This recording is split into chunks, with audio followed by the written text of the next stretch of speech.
Report with David Story and Jacob Morrison. The time has come for America to hear the truth. We are going to stand with them, and not only are we going to fight for their rights, but we're going to stand up for our rights here in our state, in our homes, and in our community.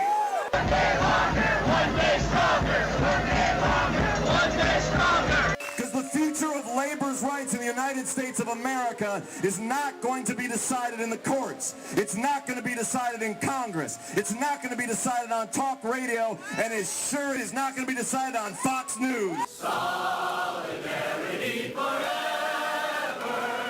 Solidarity forever. Solidarity forever. For the union makes us strong.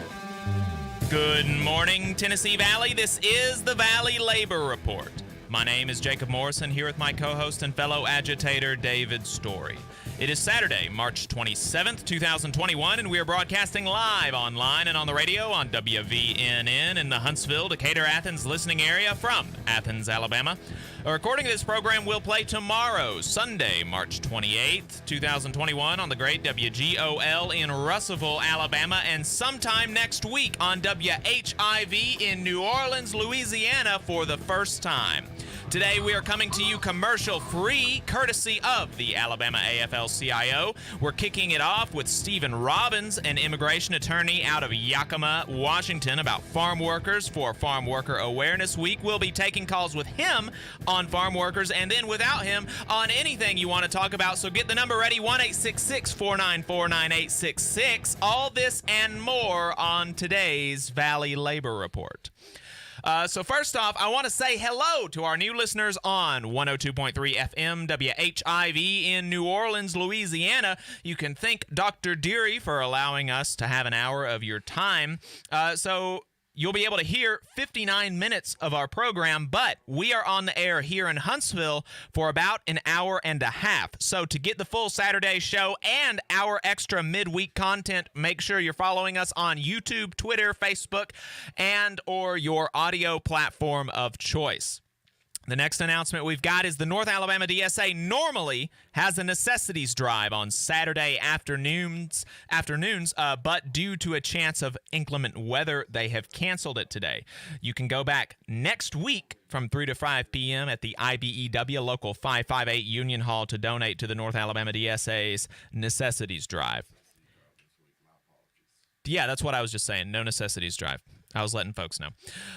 If you want to see what we're up to throughout the week, get our snide quips about the news of the day, and see our extra midweek content, then you need to follow us on social media. We're on Facebook at facebook.com/The Valley Labor Report. We're on Twitter at Labor Reporters. I'm on Twitter at JacobM_AL. David is on Twitter at Radical Unionist. That's spelled RADICL Unionist. If you missed part of the show and want to go back and watch it later, you can search YouTube for The Valley Labor Report and subscribe to our channel.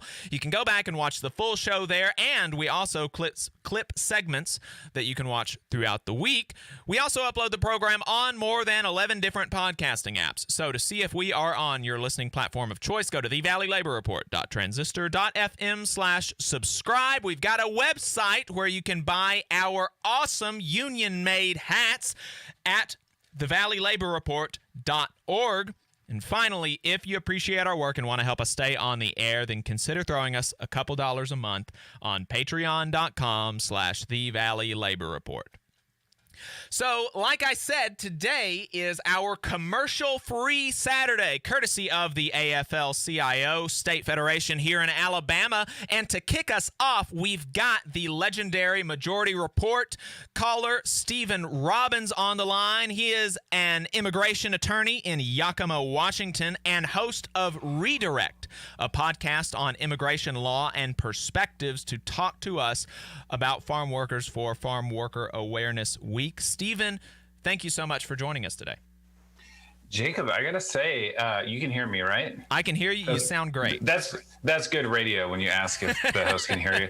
I gotta say, when You're blowing up. When I first talked to you, you were broadcasting from like a ham radio, I think, in a closet somewhere. Yes. And now you got a Patreon, you got merch. This is out of control. Got a Patreon, got merch. We're on 3 radio stations in This is 2 incredible. states. I think that makes us, being in 2 states makes us a nationally syndicated talk program, doesn't it?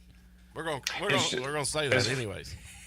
As far as I'm concerned, I think being on the internet makes you international, global. That's true. We have, our last show that we did commercial free courtesy of the Alabama AFL-CIO was we had a bunch of callers, and we had several folks talking to us from Germany, from the UK, from Canada. So this is awesome.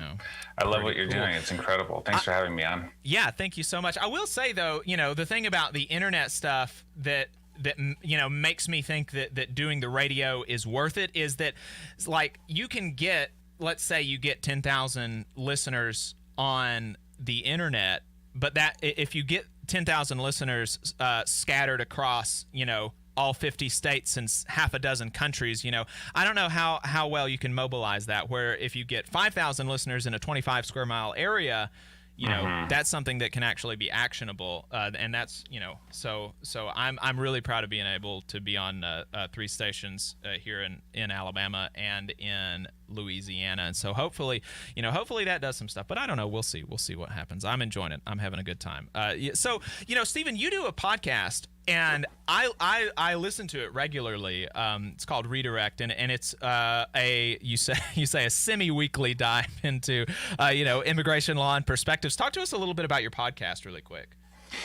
Yeah, so I don't know, 2013 or 14, I was in some immigration lawyer Facebook groups and found a colleague of mine that was similarly, I guess, had the same disposition in terms of like how we viewed our clients and how we viewed the work that we were doing, and we said, let's do a podcast. So we've been trying to do it once a week, as much as we can. It's very exhausting work, and we don't always have the time. But we try and approach the issue of immigration law in a way. We have family members who are non-lawyers who listen. And so we've tried to tailor the show in a way that is accessible to people without legal backgrounds. Mm-hmm. I think that you succeed in that. I feel like I'm definitely not a lawyer, and I feel like I learn a lot every time I listen to your podcast, and so I definitely recommend folks find that. I listen to it on Spotify. It's Redirect. So a lot of your clients are farm workers. It's Farm Worker Awareness Week, and on one of your podcast episodes, you said that one of your clients had to, in a trial hearing, basically kind of talk about what a typical day looks like in their work. So I'm assuming that you can that you can recite that testimony from memory. Yeah, word for word. Yeah. So it was in a recent trial.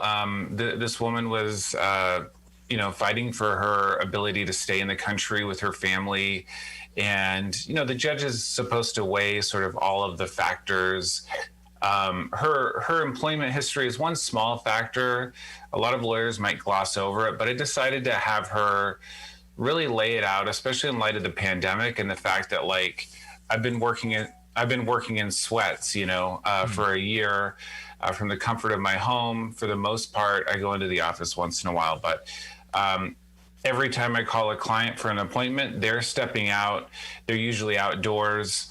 They're taking a quick break. They have very limited time to speak to me because they're working. They're out doing the hard work. So I thought it would be good to have her really explain what she does, because there's this tendency to say agricultural work, and we have some sort of like amorphous vision of somebody picking apples, I guess, right, into like an old wooden crate. Right. And what I've found over the years working with farm workers is that the work is actually much more technical than that most of the farm. There's also this belief that farm workers are fungible, and it's work that anyone could do, but that most white people just don't want to do. But in fact, it's difficult work, not just in terms of the toll it takes on your body, but in knowing how to actually do it. And so she started to explain that she does work year round. Some farm workers work seasonally, some work sort of most of the year, but she has a job at a set farm where she works all year round doing different things. So at the beginning of the season, it's a process called thinning, where you've got to go through and thin out the flowers, because you can't have a tree with too many flowers that's bearing too much fruit, or the fruit won't be very good. And so you've got to know how to do that, and how much thinning is the right amount of thinning. I mean, I have no idea, right? And then later on in the season, obviously, is pruning and getting the tree to be the right shape and have the right amount of branches. Again, these are all things that I spent a lot of time in school and I have no idea what she's even really talking about. I mean, very vaguely, but these are things that she's learned how to do over a long period of time. And then the harvest comes, and then there's usually other type of work around the farm, cleaning up and doing other types of things. So it was really interesting to hear her talk, and the interpreter actually didn't know all the words for things like thinning and so on. So it became this sort of complicated conversation. But I think it's a good illustration of how our sort of simplified vision of what it is farm workers do, it falls so short of the reality most of the time. Right.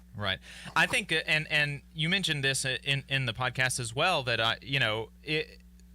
our imagination of low wage work in general falls so short of what actually happens, and certainly what the people deserve in these ostensibly low wage jobs where you're ostensibly replaceable. Because like you said, this isn't something that you could just I would not prosper in that environment. It would be very, very difficult, like you said, not only as far as the toll that it takes on your body, but just learning all the intricacies and the ins and out of everything that you have to do as a farm worker. It's really difficult work physically and mentally.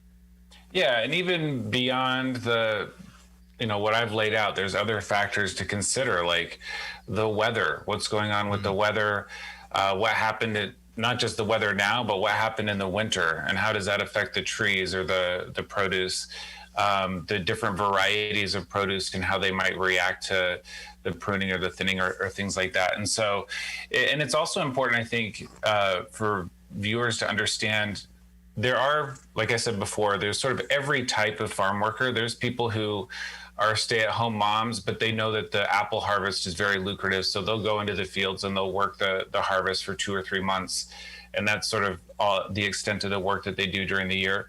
But there are other people who live on the farms in farm-provided housing and work year-round, and these people are so integral to the functioning of those farms. And yet, what I found, oftentimes these are people who have lived and worked on one singular farm for 10, 15, 20 years, and they're still making $11, $12, $13 an hour after 15 or 20 years. So what you see is that if you're a lawyer and you get more experience and you become better at your job, obviously you can make a great deal of money. If you're the world's greatest farm worker and you're the hardest worker and you know how to fix the tractor that's fidgety, and you know how to every in and out of that particular farm, there's this pretty hard cap on what you can make. And so those are some of the inequalities that I think we really need to be aware of and pushing to have changed. Not only the wages, though. There's, like you said, there's a really hard cap on the wages that the best farm worker in America can make. But I mean, everything surrounding their employment and their immigration status. I introduced you as, and this is your day job, so to speak. What you do to make a living is you're an immigration attorney. What is the immigration status of a lot of these farm workers? What do their interactions look like with the United States government, with the immigration system writ large, and how does that affect kind of their work and their life and everything about their existence here in the country? Yeah, so there's no real strong statistics on how many agricultural workers are documented or undocumented. Some estimates say up to half, maybe more, are undocumented completely. I will say this is completely anecdotal, but a few years ago I decided to try and I decided to start and ask people in the initial consultation if they've ever worked with a white person at all in the fields. A single white person. What's that? A single white person, like one. A single white. And there were a couple people who had they'd sit back in their chairs and they'd go, there was this guy 10 years ago in California who came out to the grapes, and he was there for about a week, and then we never saw him again. There were a couple stories like that. But everybody else said just straight up no. So that doesn't give you a great sense of the documented versus undocumented makeup of the agricultural labor force, but it does, I think, give you at least a sense of the racial makeup of what's going on in the fields. A lot of people are undocumented, and I've seen some of and everybody knows it. That's why agricultural workers are exempt from E-Verify, for example, because it's just this, it's this known thing that if we were to actually enforce the immigration laws in the agricultural labor market, the entire industry would collapse. So it's not some small thing, right? It's not 4 or 5%, and we learn how to deal with it. Right. It's a significant portion. Right. How does that? What does being undocumented do to their employment status, but also what does being documented do to their employment status? You talked about in one of the episodes the H-2A visa, and how the employers actually keep their passport, like the boss has their passport instead of the workers. And so what does talk to us about both of those realities. Like what does it look like being an undocumented farm worker, and what does it look like being a documented farm worker who came the right way, or whatever we're supposed to say? Yeah, so if you're undocumented, usually you'll have to have some sort of fake green card, typically, or a made up social, and it's very easy to get work out in the fields with those kinds of things. If you're looking at a job, for example, at a packing plant, or something that's where the work is more perhaps year round, or it's indoors, there might be jobs that facilitate being less mobile or having a physical injury at like a packing plant, that sort of thing. Those are jobs that might have an actual HR department that might actually look into your legal status. And so those jobs might be harder to get, not impossible. But all that means is that if you're undocumented, you can definitely find work, but your mobility is definitely limited. So your ability to just go somewhere and plug yourself in is really restricted. Now, they oftentimes find a way just to work without status, obviously, but those things become more difficult. For people with status, I mean, there's sort of two different things. There's people with green cards or with DACA or TPS, people who are allowed to be here, they're documented. And then there's the H-2As, which is what you mentioned, which are the temporary visas where we bring people over, we plug them into jobs, they're provided housing, the prevailing wage, there's certain rules and restrictions, and they work for the season, and then we ship them back, right? They go back. the H-2A program, in my opinion, is very problematic. And this is the program that the growers and the farmers really want to have beefed up. They want to make the process easier. They want there to be less regulations. And by regulations, I mean things like, you know, the housing should have, you know, toilet paper in the bathrooms, those sorts of things. And so the H-2A, the problem with the H-2As is it's very hard for those workers to stand up for their rights. They do have some rights, but it's hard for them to organize. They are often under the sort of implicit or explicit threat that if you are too uppity about your rights, well, we can send you back and you're not going to get your visa back for the next season, right? And so, and there's lots of other problems with that program. I think there's a great book that your audience might enjoy called Defiant Braceros. And the Bracero program was like the first iteration of the H-2A. We brought over Mexican men during World War II to help in the farms. And we just sort of kept that program going.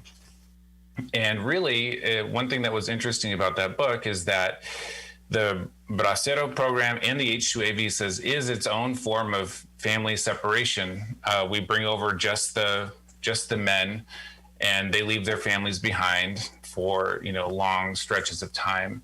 And that's a real strain on the sort of family unit, as you can imagine. If you've ever been in a relationship or been married, imagine if you just had to lose your spouse for 3 or 4 months a year.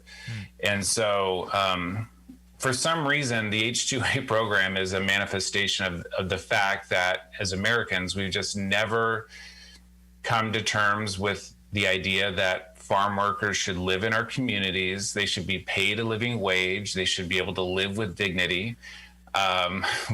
We've just never accepted that idea. So whether it was slavery or Jim Crow laws or the Bracero program or the H-2As, we're always trying to find a way to bring in brown bodies from somewhere else, to pay them the lowest possible amount, and then to get them the hell out of here when they're done serving our purposes, right? So, yeah, I think that was not even totally an answer to your question, but that's sort of the types of documentation that we see in farm worker in farm work.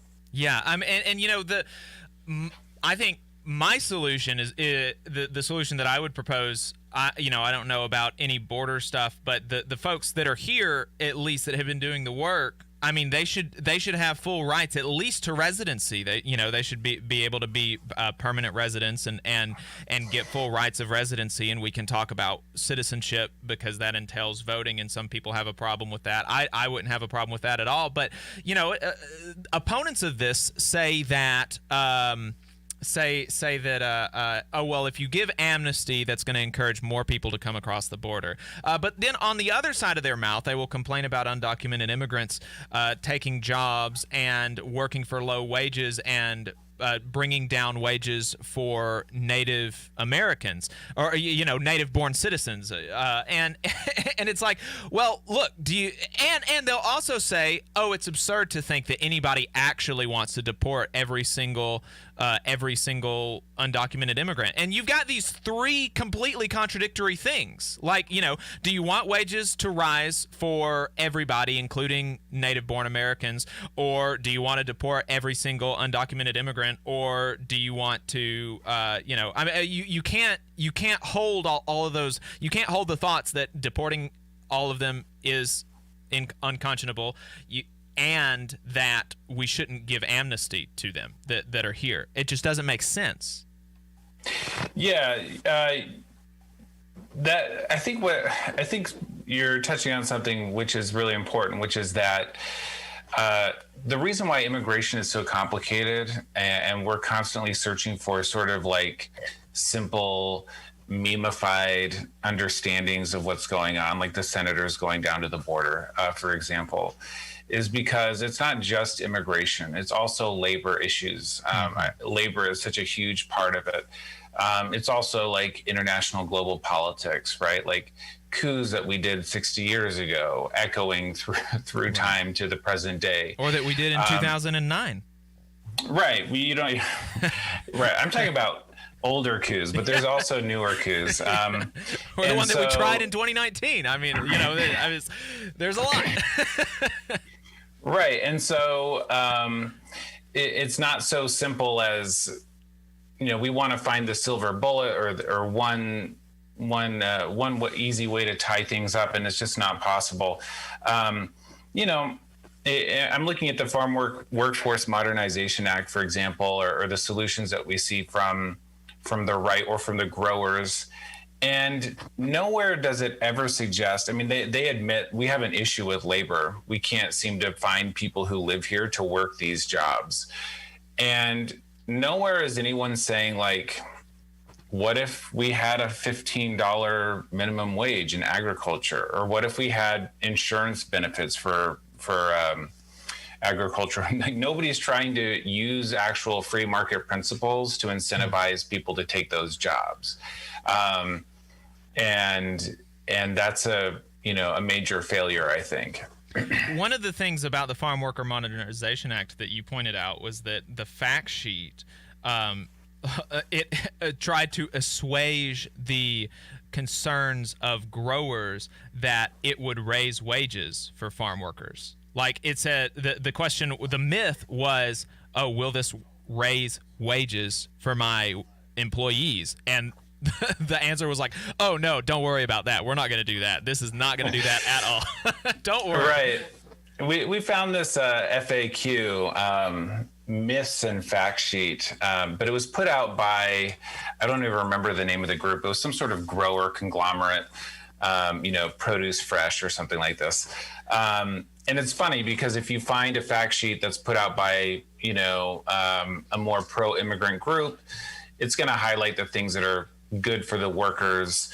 But this fact sheet, I think, is very revealing because it highlights the concerns of the growers, which are, hey, isn't this going to raise labor costs? And the fact in the fact sheet is that no, in fact, it caps the growth of wages. So don't you worry. Wages are not going up. Other frequently myths are, isn't this going to be easier for them to sue us? Doesn't it create new actionable rights for the workers? And the fact says, no, don't worry. They have no new rights. And then one of them that's really interesting is from this fact sheet. And we should just back up and say, this is the Farm Workforce Modernization Act, which has passed the House. Right. And it does provide some limited benefits for farm workers. The benefits are problematic, in my opinion, but... Right. Stephen, we're going to pick that up on the other side of the break. We've got about 20 seconds left. I want to let folks know that you can give us a call, 1-866-494-9866, if you've got any questions for immigration attorney Stephen Robbins. Thank you to the Alabama AFL-CIO for sponsoring today's show. We will be back one moment. Huntsville's #1 news, talk, and weather station. WVNN Athens. WVNN FM Trinity. A Cumulus station. It's 10 o'clock. From ABC News, I'm Brian Clark. Authorities in Egypt today said they are working around the clock to free the massive container ship that is stuck in the Suez Canal and blocking one of the world's busiest trade lanes. But they do not have a clear timetable on how long it will take to free that ship. ABC contributor Steve Ganyard says this delay could raise oil prices in the U.S., among other consumer impacts. As hundreds of ships back up at either end of the canal, it creates a backlog in global trade. Most of that will be felt initially in Asia and Europe, but the longer it goes on, the better the chance we feel it here in the U.S. President Biden Friday criticized Georgia's new voting law. He was asked if there are any actions he can take regarding voting legislation. We're working on that right now. We don't know quite exactly what we can do at this point. The Justice Department is taking a look as well. But Republican Gabriel Sterling, who implements elections in Georgia, said the claims that the law is racist are off base. Among other aspects, this law now makes it a misdemeanor for people to distribute food and water to those waiting online to vote. Sterling says that was just closing a loophole. Literally, we have reports where they're handing out Warnock water. I mean, that's the issue we're running into. So we basically closed the loophole. They can still hand out water and food. That's have to be 150 feet away, the way it has been for decades in this state. Some protests are planned. Governor Brian Kemp in a statement said these are common sense reforms. Coronavirus case numbers on average are rising in 18 states, but vaccinations are also increasing. The U.S. now averaging more than 2.5 million per day. So Dr. Anthony Fauci says every day that goes by that we hang on a bit, it makes it less likely for a surge to occur. But if people just put aside all public health measures, namely put the masks aside, go to bars, go to restaurants, you're going to see a surge. Reports in Myanmar say more than 90 demonstrators were killed today on what's been the deadliest day of violence since protests began after a military coup. You're listening to ABC News. Do you check your Google search results regularly? You should. People often get their first impression of you or your business online. Negative comments on the internet can impact your life and your livelihood. Take control of your online reputation. Get your free reputation report card at reputationdefender.com. It may reveal negative posts from an ex-employee, upset patient or client, news article, legal issue, or even exposed personal information right there in your Google search results. Uncover what's lurking on the internet about you with reputationdefender.com's patented scan and get your free reputation report card. Or for immediate assistance with your reputation, call 800-401-6681. Our cutting-edge technology helps make your Google search results look their best. Call 800-401-6681. That's 800-401-6681. 800-401-6681. Or take the free scan at reputationdefender.com. It's your news now. WVNN. Depend on it. Put it there, boy. We'll show these fascists what a couple of hillbillies can do. All right, folks, welcome back to the Valley Labor Report. My name is Jacob Morrison, here with my co-host and fellow agitator David Story. In the studio, we've got friend of the show, Adam Keller. He is an educator, labor organizer, stuff like that. He's a good guy. We like having him. And on the line, we've got Stephen Robbins. He is an immigration attorney out of Yakima, Washington. The legendary Majority Report caller Ronald Reagan, and we're talking about farm workers for Farm Worker Awareness Week. If you want to ask him a question about farm workers or immigration, the phone number is 1-866-494-9866. Again, the phone number is 1-866-494-WVNN. It is also up on the screen. So yeah, you were talking about the Farm Worker Modernization Act. I had to cut you off. Sorry about that, Stephen, but I'll let you pick up where you left off. So rude. That's okay. Let's see. Well, so we were just talking about the myths and the facts according to the growers. One thing that the growers are concerned about, one of the myths in this fact sheet, it says, this bill creates a new private right of action. Oh, sorry, that's the wrong one. Let me turn the page. Illegal farm workers, their spouses, and all their dependents are provided a special expedited path to legal permanent residence and will move out of agriculture and into other jobs in the economy. So the growers are worried that if we legalize the undocumented farm labor force, they're going to not want to do farm work. In other words, they've sort of set up a system where they know that because it is hard to get a legitimate job without papers, if you want to go work at a bank or you want to open a business, those things are not impossible, but they're harder without papers. The farmers are recognizing in this fact sheet that if we legalize these people and they have labor mobility all of a sudden, that's really going to affect us. And so what the fact sheet does is it quells those concerns by letting them know that Don't worry, this bill does not create an immediate path to permanent residence. It creates a temporary status. And actually, one of the things I find problematic about this bill is it requires farm workers, if they want to qualify for permanent residency in the future, to continue agricultural work for a certain number of years. It's a sort of form of indentured servitude, if you think about it. And so, anyways, I think that this shows that even the solutions that we're coming up with as a country, this law that or this bill that recently passed the House, it was written by the growers and it was designed with the growers in mind. Right. One of the things that you also mentioned is that when the coronavirus hit and there was a real big tank in the economy because of some old law, growers were able to get a lot of money to be able to sustain their businesses, and almost none of that trickled down to the workers, to the people who are actually doing the work, picking the fruits, putting the food on our tables, but the people who owned all those businesses by virtue of what other people's labor, who got the profits that they were able to make those investments with, they got all the money. There might be people listening who are thinking, well, he's talking about a $15 minimum wage for farm workers. Like, the farms are going to go completely out of business. There's no way they could afford that. The wages are low, not artificially, but because that's just the economic reality of the farm. But that sort of idea was completely dispelled when, during the Trump administration, our president decided to go and start some trade wars.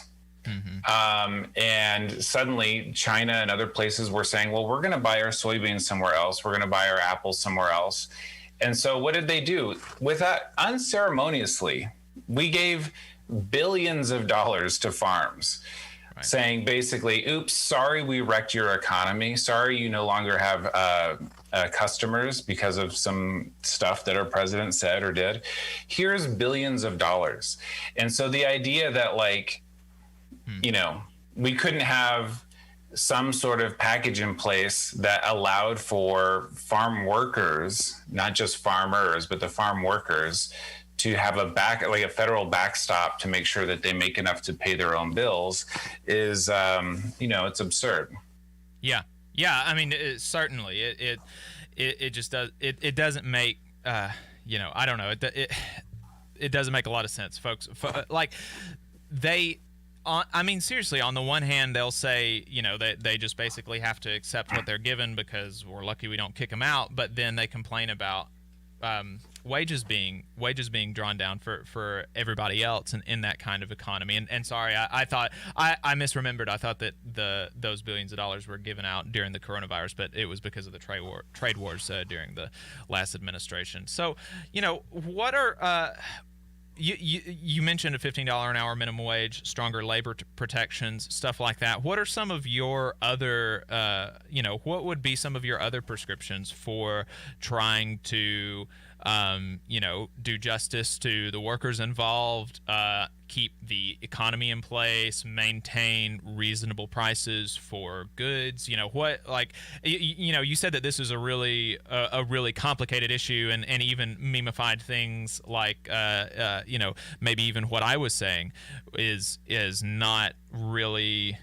tackling the complexity of the issue. What are some of the things that you would put forward in your, Stephen Robbins is king of the United States tomorrow? What does he do? Oh boy. As you know, agricultural workers are categorically excluded from the National Labor Relations Act.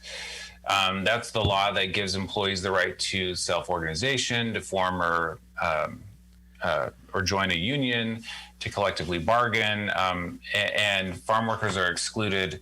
Agricultural workers are excluded from that act, and that's actually not really well defined in the NLRA.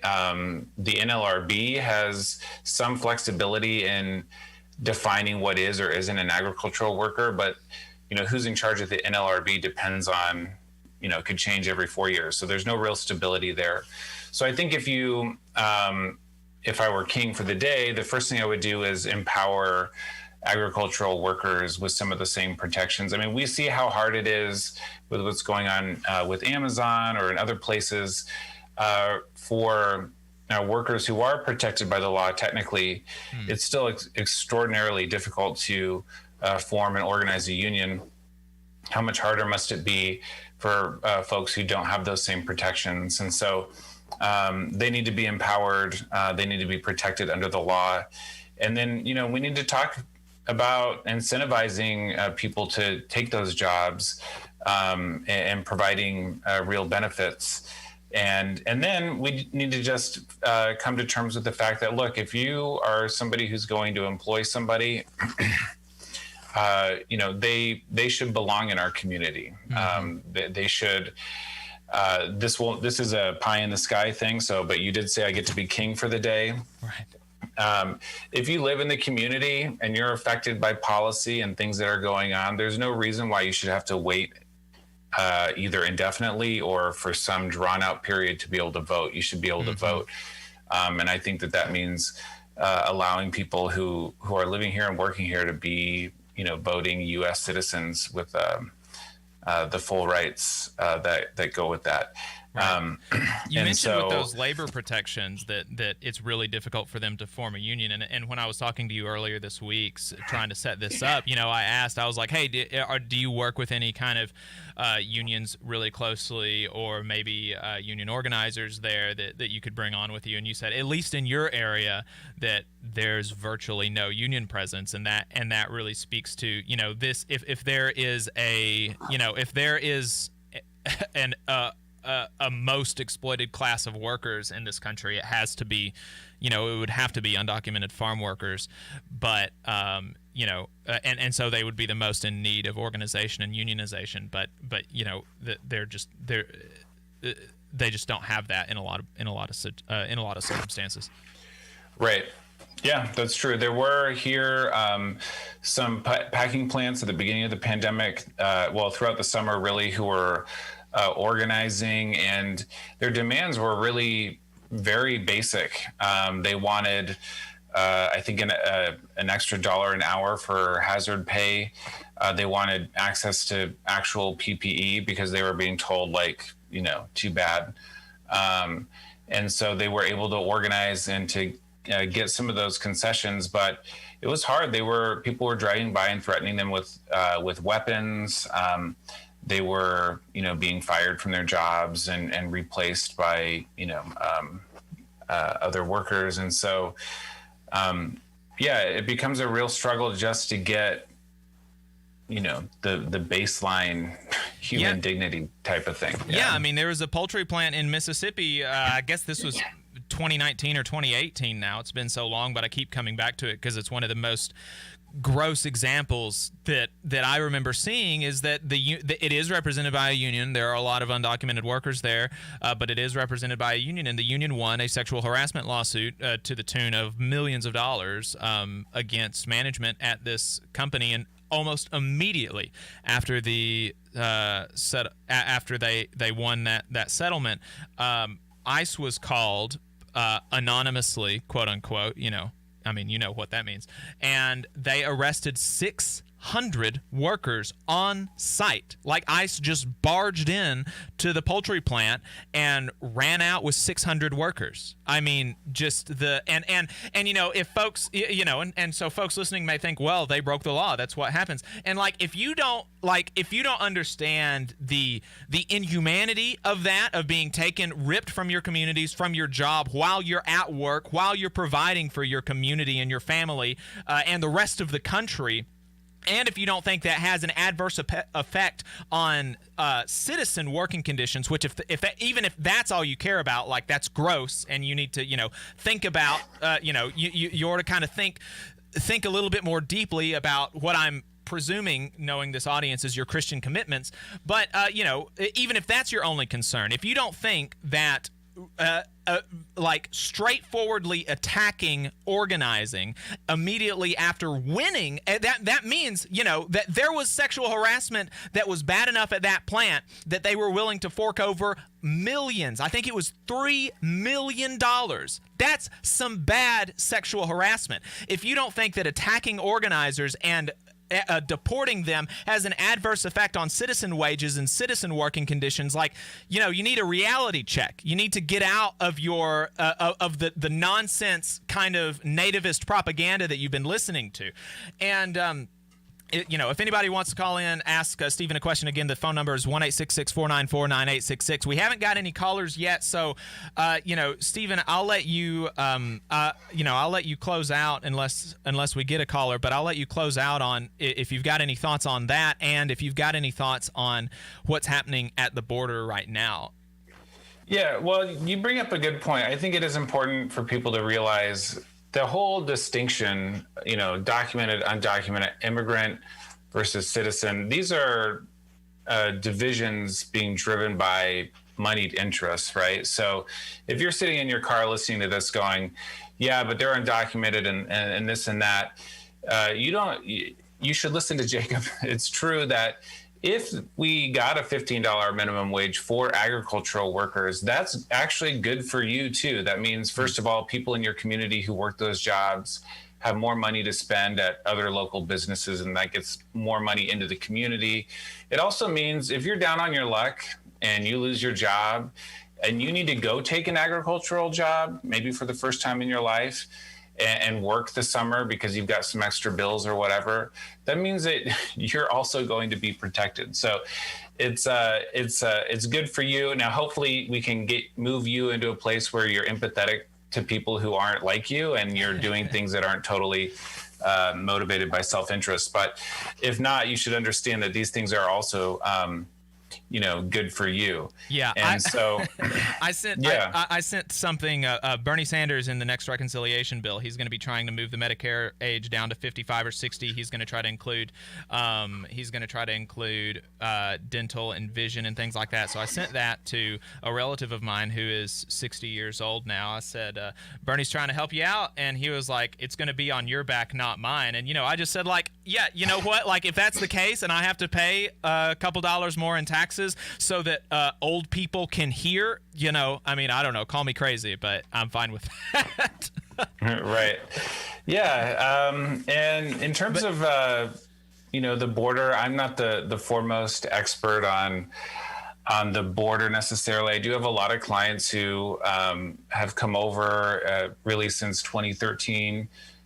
Seeking asylum. They were allowed in. They go to their hearings. They overwhelmingly go to their hearings. It's something like 98% of the time.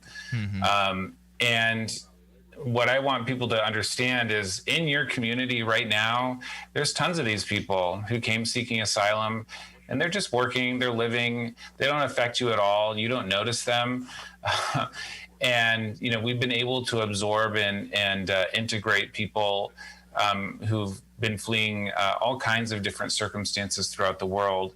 And it's not just the right thing to do on a humanitarian level, but it's also our legal obligation. We do have legal obligations to, treat people a certain way and to offer them certain procedures if they're fleeing their countries. So.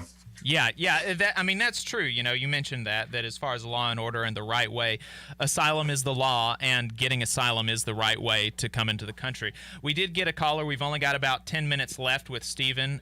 So we've got Lee on the line. Lee, where are you calling from? Huntsville. Lee from Huntsville. What's your question?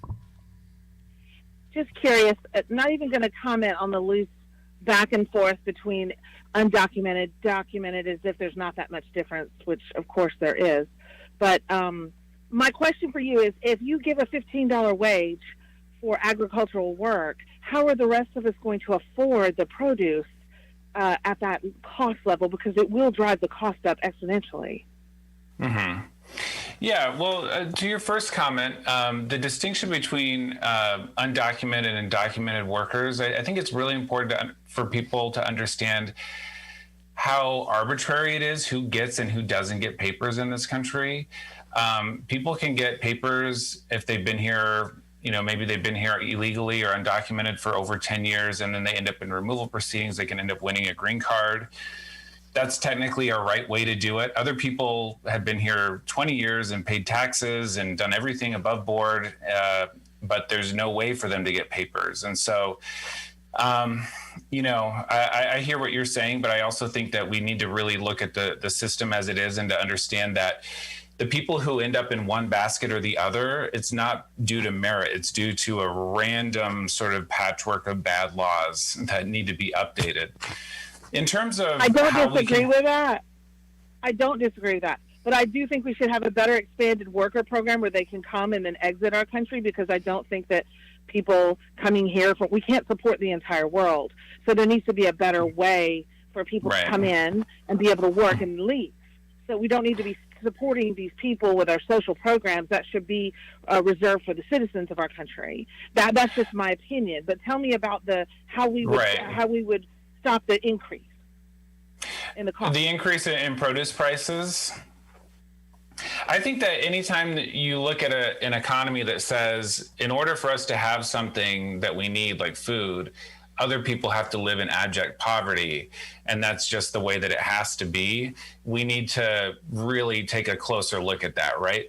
And so, first of all, I don't know that it's true that the prices would go up all that much if we raised wages. I don't think that I've ever seen the growers actually present the math on that. We hear things like that about the $15 minimum wage all the time, but then you look at places like Seattle where they've implemented a $15 minimum wage and prices have not increased in any significant way. And then the other thing, like I was mentioning to Jacob earlier, if the president can get us into a trade war and we can come up with tens of billions, hundreds of billions of dollars to just give to the farmers, and it doesn't register on anyone's radar, nobody cares, then certainly if we saw a situation where farm workers were making $15 an hour and produce prices started to go up, there's no reason why that same type of money couldn't be used to either subsidize the cost of food or to subsidize the workers directly. So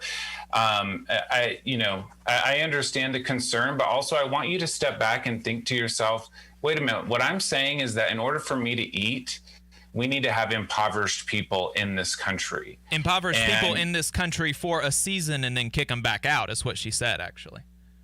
Right. And so, we need to be better than that. And it's not a right-left thing. It's not a liberal conservative thing. It's just, hey, you know what? I don't want the guy who comes to fix my kitchen to have to, live on poverty wages, or I don't want somebody who cuts my lawn to have to live on poverty wages. I think that people who work hard should live with dignity, right? And so if that's not happening, or if I think that that's necessary, then we need to take a step back and think about how we can fix that.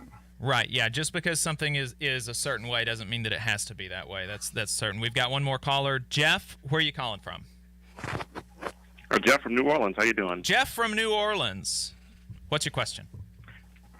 Hey, I was calling to talk a little bit about how workers who don't have immigration status are also misclassified often as where they would often have jobs where they would be an employee, they would get misclassified as an independent contractor. Can you talk a little bit about that and how that impacts how these workers are treated?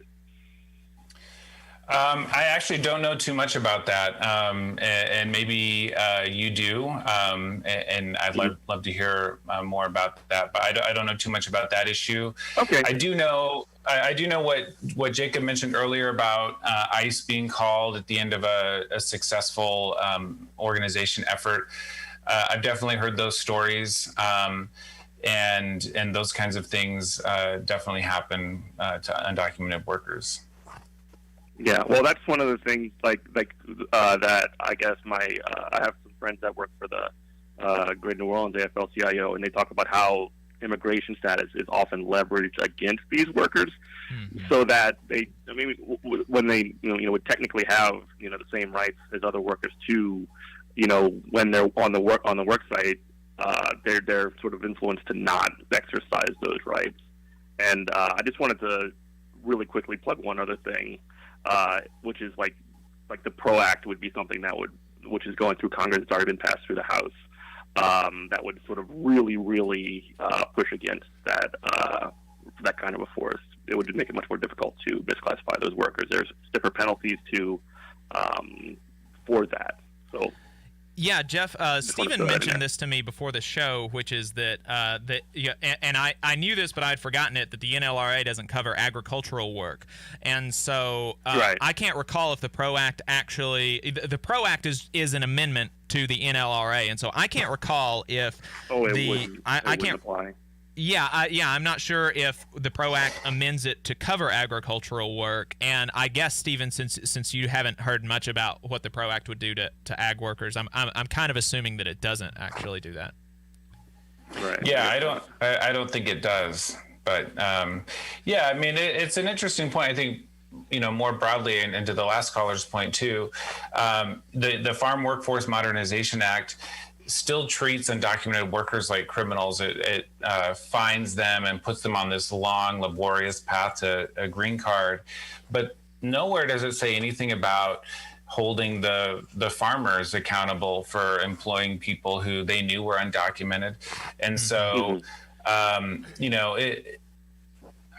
don't see quite enough progress on that front of, holding the employers to account, but hopefully the PRO Act, provides a little bit more rights to the workers.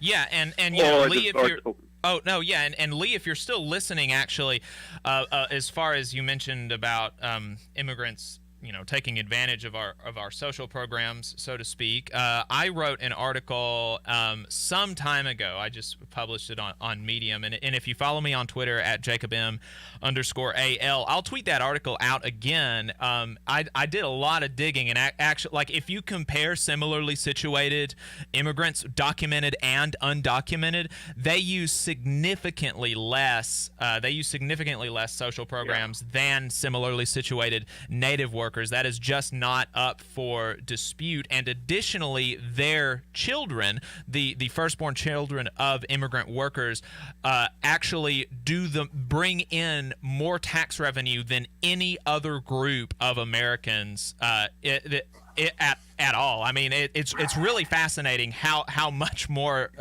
how much more than a third or fourth or fifth generation American. It's fascinating how much a first-generation American citizen, the children of immigrants, contribute more to our tax coffers than any other group. It's really a lot. So if you follow me, I'll tweet that out after the show on Twitter at @JacobM_AL. Stephen and Jeff, thanks for the call. I appreciate it. I think, and I'm pretty sure Jeff is actually the host of Good Morning Comrade, which is another show on WHIV in New Orleans. And he actually put me in touch with Dr. Deary, the founder of the station. So, Stephen, we've got about a minute left. I really appreciate your time. You've been very generous. I've enjoyed the conversation. I hope folks have learned some stuff. What are some of your closing thoughts on this subject, and where can people find you? I'm on the Twitter, just like you. Yakima Abogado is my Twitter handle. The podcast is called Redirect. I appreciate the call from Lee, and she has some concerns. But again, I really hope that people can just start to see these people as people, right? They're hardworking for the most part. Obviously, they're like everybody else, and they just want an opportunity to feed their kids, to live with dignity, and to be a part of our community. And so I think that as Americans, we can do a better job of providing that. Yeah. Stephen, I think that's absolutely right. Thank you so much again for your time. You can find him on Twitter at Yakima Abogado. You can listen to his podcast Redirect wherever you get your podcasts. And so make sure you tune in. Folks listening on WHIV, we're going to be signing off. If you want to hear the last half hour of the show, make sure you're following us on YouTube at The Valley Labor Report, following us on Twitter at Labor Reporters, stuff like that. Everybody else, we will see you on the other side of the break. Make sure you stay tuned. You're listening to The Valley Labor Report. You're listening to the Valley Labor Report with David Story and Jacob Morrison. This is News Talk 770 AM, 92.5 FM, WVNN. News starts now. COVID vaccinations hitting record numbers in the U.S., but with cases rising in 18 states, Dr. Anthony Fauci telling ABC News he's concerned about another surge. So he says, keep wearing them. We have between 50 and 60,000 new infections a day.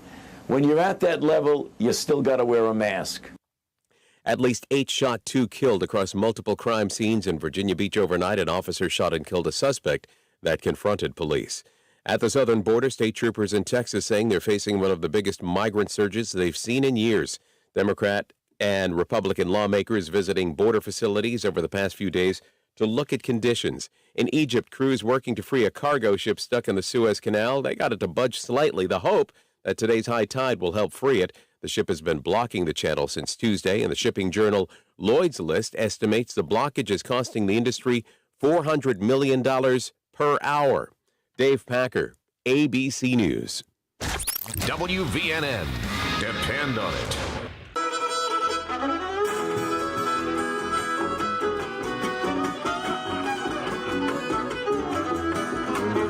All right, folks, welcome back to the Valley Labor Report. My name is Jacob Morrison, here with my co-host David Story. We've got in studio, friend of the show, Adam Keller. We have gotten, the folks from WHIV are not listening anymore. We've gotten rid of those folks. It's just us now, just you and me.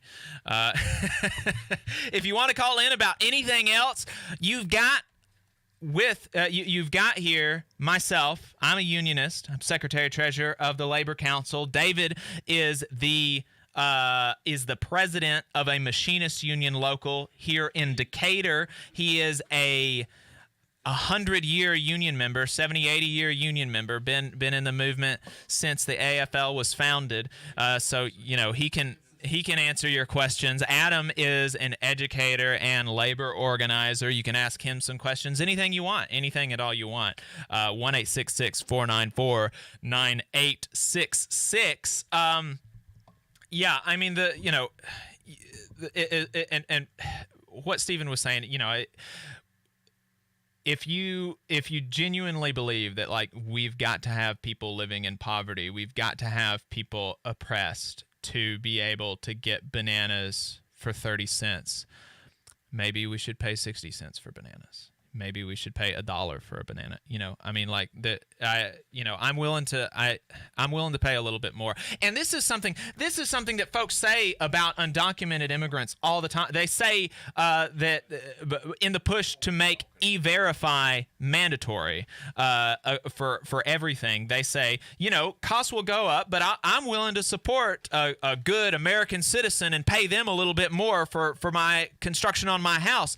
And you know, these undocumented immigrants, they're people too, and they do not deserve to be treated like like disposable pawns, so that you can have 30-cent bananas, or, you know, whatever they cost. And you know, and I think that folks that have undocumented immigrants in their lives, like, they know this. And I actually know Trump voters that have undocumented immigrants in their life. They voted for Trump both times. For what reason is beyond me. But I remember hearing a story about them. The folks that they know that are undocumented, they were in removal proceedings, and they were looking at very potentially being deported under the Obama administration. And the Obama administration, contrary to what you will hear on this station, was not a very immigrant-friendly administration. It was very, very anti-immigrant, very nativist in a lot of ways. And so this person was looking at being deported by the Obama administration. And these Trump voters, I remember hearing stories about them having their entire conservative evangelical church just about in tears praying for their ability to stay in this country. every single undocumented immigrant is just as valuable as that one person that you know that's undocumented. They're all people. They're all just trying to do what they can to get by, and having some humility about your own situation and showing some empathy and humanity for their situation would really go a long way. Shifting topics from that, again, if you want to talk about anything else, 1-866-494-9866 is the number. Last week, the Daily Wire, somebody from the Daily Wire tweeted out a op-ed from the Wall Street Journal about this fella who had written a book. I don't even know what it was about, but it was some presumably a conservative book that Amazon did not carry. And so there was this whole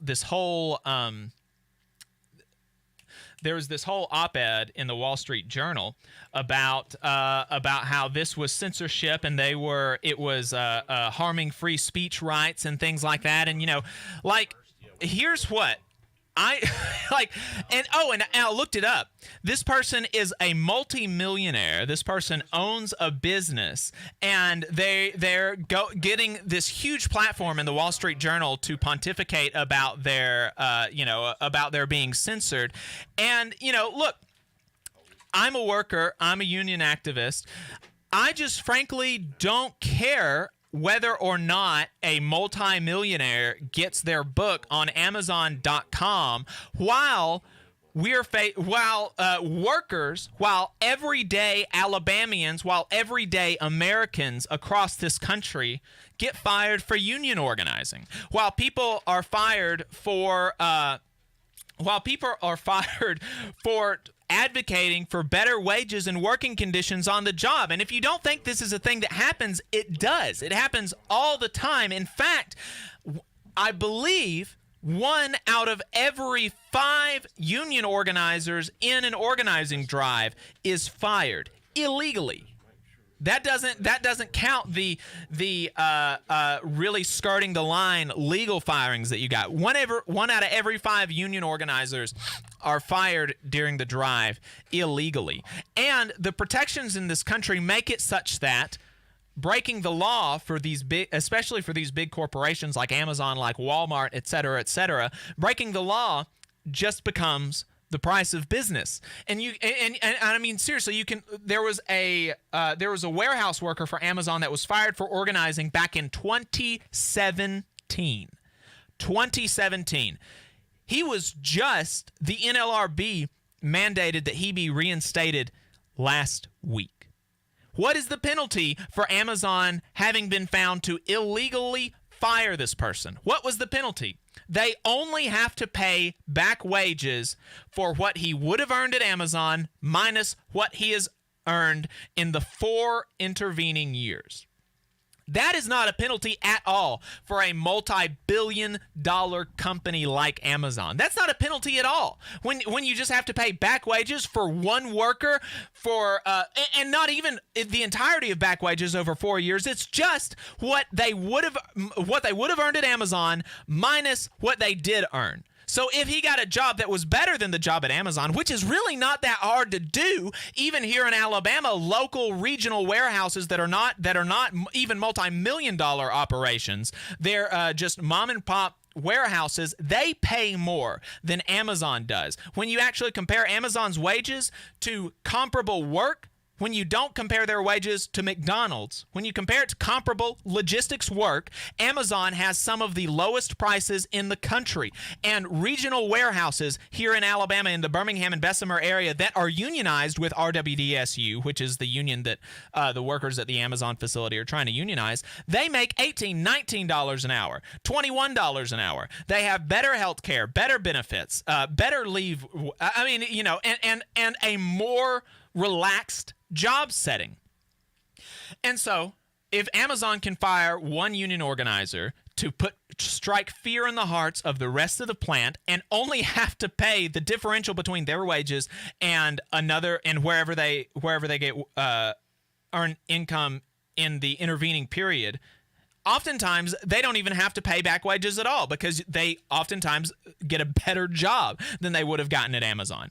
And then they have to say that they can be reinstated. But of course, most of these people don't go back to work there because it's worse than where they end up getting the job. And so it's just, the labor law in this country is so lopsided in favor of the employer. That's one of the reasons why it's so important to pass the PRO Act. And that is why until we get a legal regime in this country where cancel culture for workers is not a thing, where workers can advocate for better working conditions, better wages on the job, where they have free speech rights on the job, where they cannot be kicked out of housing because they're LGBT, where where they have real rights, where they're not going to get canceled for advocating for better wages. I don't care if your multi-millionaire shock jock doesn't get his book on Amazon.com. Okay? I just don't care. It doesn't matter even a little bit. Not even like what it doesn't register in my list of concerns until we take care of average working people in this country. It's not on my list of concerns. We've got to call Jason from Hartselle. Jason, what you got for me? Yeah, I'm fine with the people coming here to work. I totally understand that. But breaking the law is breaking the law. And when you talk about raising minimum wage, why don't we get people that's on welfare and government housing that's able-bodied to work to make them work? So I'm not totally sure how those are related, but welfare in this country is, in most cases, actually, there are work requirements on quite a lot of the social programs that you get for being in poverty. So, but you're talking about the corporations' laws if in their favor are breaking the law. What's the difference in people coming here illegally? What's the difference between a multi-billion-dollar corporation breaking the law in order to keep their workers' wages low and somebody coming over here I'm just saying undocumented? It's the law. You're not following the law. What's the difference between a multi-billion-dollar corporation breaking the law to keep their workers' wages low and their working conditions poor and a poor person fleeing from violence, poverty, and political persecution from another country and coming here to make a living and be able to have a somewhat decent life? I mean, I think the difference is clear. I think that when a person in poverty who can't afford a loaf of bread, stealing a loaf of bread, I think that is, and I think if you actually even look at the Bible, there is a hierarchy of sins, right? Murdering is like way worse than lying. I think stealing a loaf of bread so that your children can eat is much less bad than a multi-billion-dollar corporation firing workers for organizing for better wages and working conditions. It doesn't even compute to, the difference is so vast. Do you see what I'm saying, Jason? I don't understand how you don't see that difference. And I do. I work a job and I own a small business. Mm-hmm. I totally, and like I said, I don't blame nobody for coming here. But the asylum law, are they not supposed to go to the closest country to them? No, they don't have to. No, they can go to that's not something that they have to do. So you think we can take all of them that come up here, open the border? Can we take every refugee in the world? No, but I don't think that every refugee in the world is going to come to the United States. I think that we can take most of them that are coming, and certainly the ones that are here. If you listen to just about anybody, they're going to tell you that it just would not be feasible it would simply not be feasible to deport all the people that are living here undocumented. And so we can have a conversation about what should our immigration policy be moving forward, but the people that are here, and our economy would be completely destroyed. It would be completely destroyed if we deported all the people that are here undocumented. I agree with that. Right. The people that are coming here, we need to know who they are and kind of their background, because we don't have a clue who they are. Yeah, I think when they're coming through, they collect their information and they get their information and they have contact information so that they can set them up for a hearing at a later date for these people that are coming here and claiming asylum. And if you look at actually the return rates, one of the things that I hear on this station, in fact, all the time, is that they get their information and they never come back for a hearing. I mean, that's just a lie. Like, if you actually look at the return rates for their court hearings, it's something on the order of 80%. And if they have a lawyer, it's like 97, 98, 99% of the time they show up for their court hearings, because nobody wants to always live in fear, looking over their shoulder for ICE or for the local police. No one wants to live that way. If you can give people a right avenue, a road to go down where they're going to have legal status and legal protections, they're going to go down that road unless it is impossible. And the problem that our immigration system has is that for so many people in so many cases, it is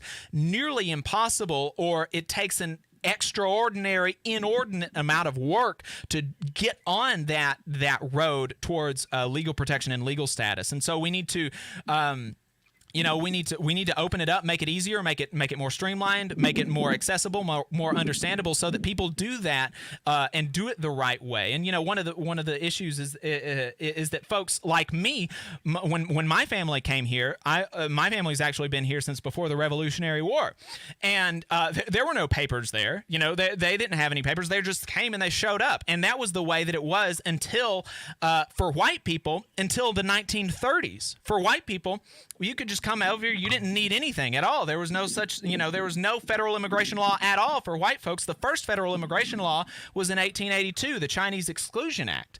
And so, most of us that are here, that are white, that have this heritage, we came here what would have been undocumented. And so for us to take up the ladder behind us, I think is kind of sad in my opinion. Jason, do you have any other thoughts? No, like I said, the border just needs to be where they check them when they come in. Other than that, I don't care, but they need to be checked, and they're not all getting checked. They're not all going to checkpoints. Right. Jason, I appreciate your call, and you'll be happy to know that they do that for virtually all of them that are coming through the border. They are checked, and especially the ones that are housed in facilities and things like that. So thank you for your call, Jason. I genuinely appreciate it. We've got Isaac from Auburn on the line. Isaac, what you got for me? Hello, first-time caller. Happy to see my friend and union brother Adam in the studio today, so wanted to call in and hop into this conversation. First, I'll start by saying, when I listened to Attorney Robbins, I didn't hear him talk a lot about a welfare state. I heard him talk about the dignity and rights of human beings and workers. Mm-hmm.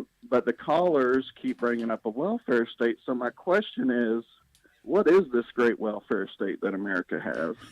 My understanding is most of the benefits we enjoy are provided by our employers, and contingent on our employment. Mm-hmm. So I just want to hear what y'all have to say about that, and I'll take the response off the line. Thanks. Thanks for calling, Isaac. Adam, you looked like you had something to say about that.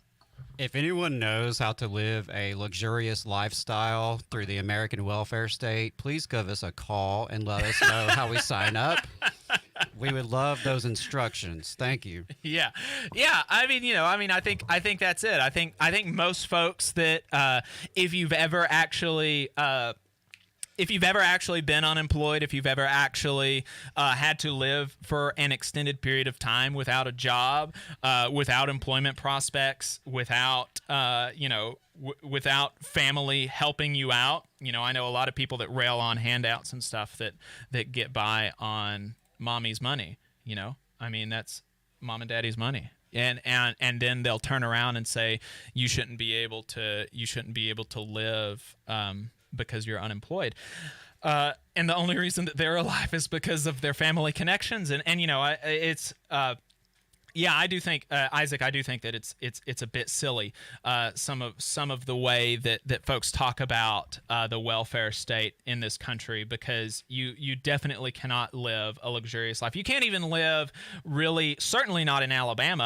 I'm not terribly familiar with the programs here in Alabama. Certainly not familiar with ones in maybe more generous states like Massachusetts or California or whatever. But certainly in Alabama, if you don't have a job, you are not living large, and that is an understatement.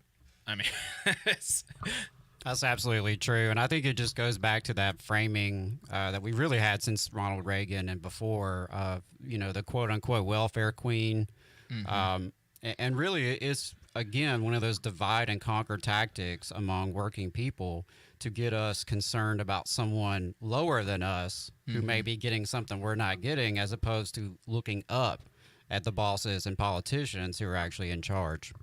Yeah, that really hits the nail on the head. So many of these culture war issues that you get about, like, immigrants either taking your jobs or being lazy and living completely off of your tax dollars, which seem like mutually exclusive things to me, but apparently they're not. Apparently they are both taking all of our jobs and taking all of our benefits.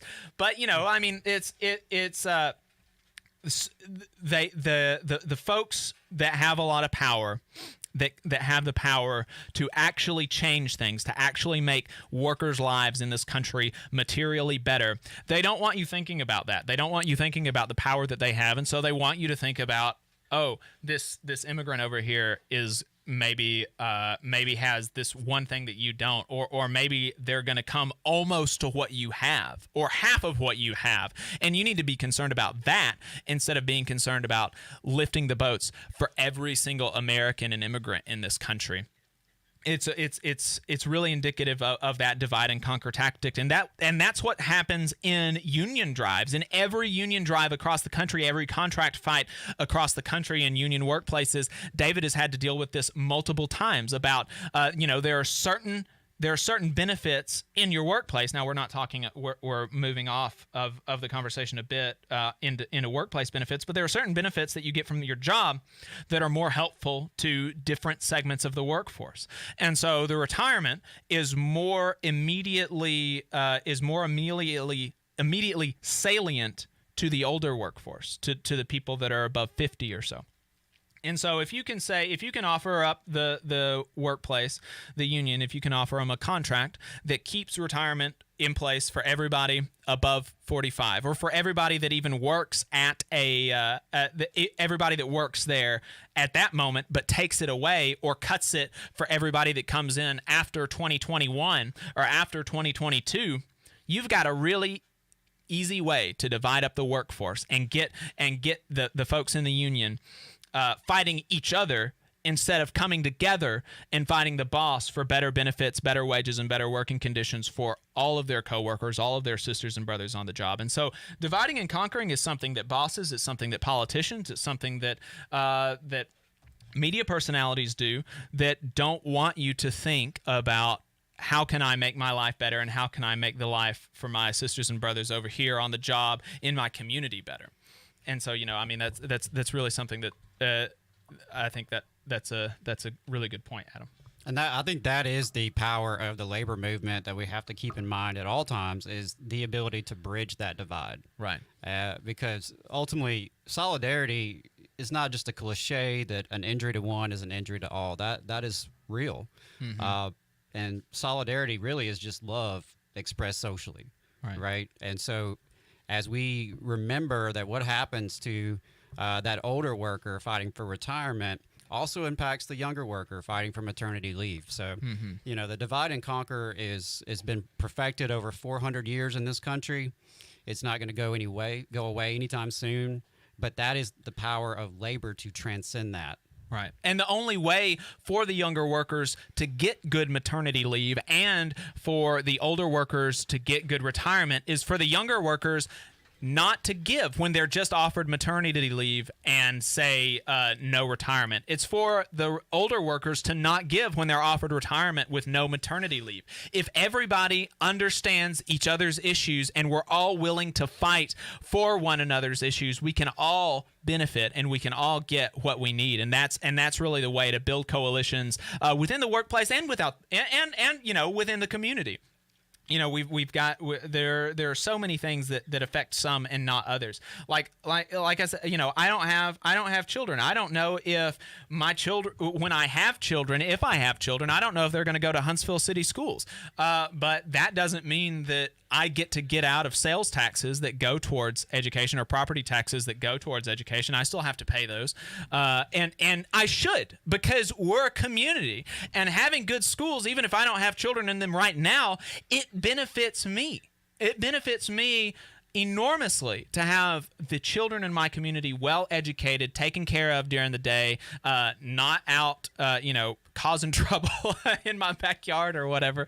It benefits everybody. And the same thing with these, circling back around to the conversation with immigrants. It benefits the community if they are making higher wages, because what happens when workers make higher wages?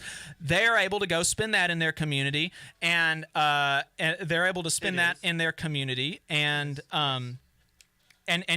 that's going to increase sales taxes. That's going to help the small businesses. The small businesses, once they get more consumption, when they get more consumption, they are they're going to do better. They're going to be able to hire more workers. And so, and that's something that's important to understand. And like Steven said, the $15 an hour minimum wage in Seattle, there did not come the predicted job loss. In fact, in the restaurant industry, jobs grew significantly after the passage of the $15 an hour minimum wage. And so, it would be good. It would be good if farm workers were able to make $15 an hour. It would be good if they had labor protection so that they could organize for better working conditions and wages. And, if you give them the right to organize, that is going to actually... That's going to actually, it could possibly preclude the need to pass a $15 an hour minimum wage for farm workers, because if you give them the right to organize, they can fight and take it for themselves, like so many other union workers across this country have already done. And so that's really my preferred method of bringing them up, is to give them the right to organize and fight for themselves, rather than legislators in D.C. passing something from on high that gives them better wages and working conditions. Mike, we've got Mike on the line. Mike, where are you calling from?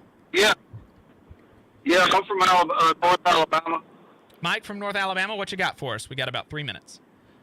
All right, so man, you're talking about the illegal immigration earlier, and you're trying to compare spin and stuff to the Bible, and this is my problem kind of with people that sit in these offices. And sorry, I had a wisdom tooth pulled, so I can't really talk that well. But no worries. Y'all sit in the offices and don't really get down to the real world and have your feet on the ground doing the work.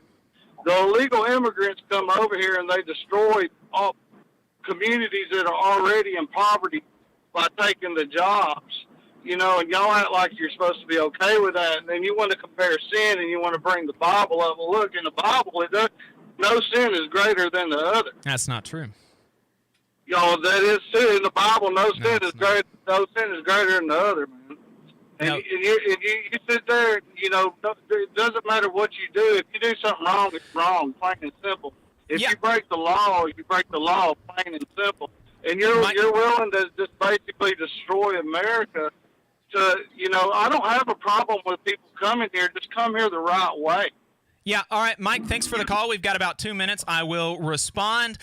You said that the Bible says no sin is greater than the other, and that's just not true. It's just not true. If you do a theological survey of the Scriptures, you'll be able to see that different sins are worse and they get different punishment. And if you actually come to me and you tell me that murder is the same as saying as stealing a Tootsie Roll from the grocery store, I just don't think you're a serious person. I think you're silly, frankly. I think it's silly. I think it's silly to believe that, and the Bible doesn't teach that.